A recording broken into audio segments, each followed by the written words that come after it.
Welcome to the Tech Egg. Don't get scrambled. Enjoy the video. In this video, I will explain how to make soup at home. First, gather your fresh ingredients like vibrant vegetables, quality proteins, and aromatic herbs. Select a large, heavy-bottomed pot, ideally one with a capacity of at least 6 quarts, to ensure even heat distribution.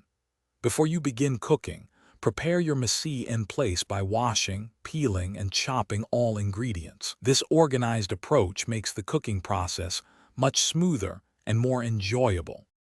Now let's build those incredible flavors. Begin by sautéing your aromatics, such as 1 large onion, 2 carrots, and 2 celery stalks, in a tablespoon of olive oil until they are beautifully softened, which usually takes about 5 to 7 minutes. Next, deglaze the pot with about 1/2 cup of white wine or vegetable broth, scraping up any brown bits from the bottom. This step adds a wonderful depth of flavor to your soup. With your ingredients in the pot, it's time to simmer to perfection. Bring the soup to a gentle boil, then immediately reduce the heat to low, allowing it to simmer uncovered for at least 20 to 30 minutes, or until all the vegetables are tender. This slow cooking allows the flavors to truly meld together.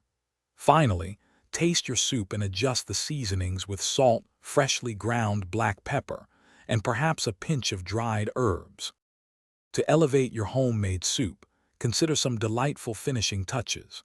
For a creamy texture, swirl in about 1/4 cup of heavy cream or a tablespoon of butter just before serving. A squeeze of fresh lemon juice can brighten the entire dish. Garnish your beautiful soup with fresh parsley, crunchy croutons, or a drizzle of high-quality olive oil.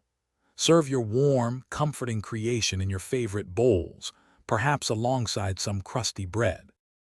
Thanks for watching. Consider subscribing if I helped unscramble your problems.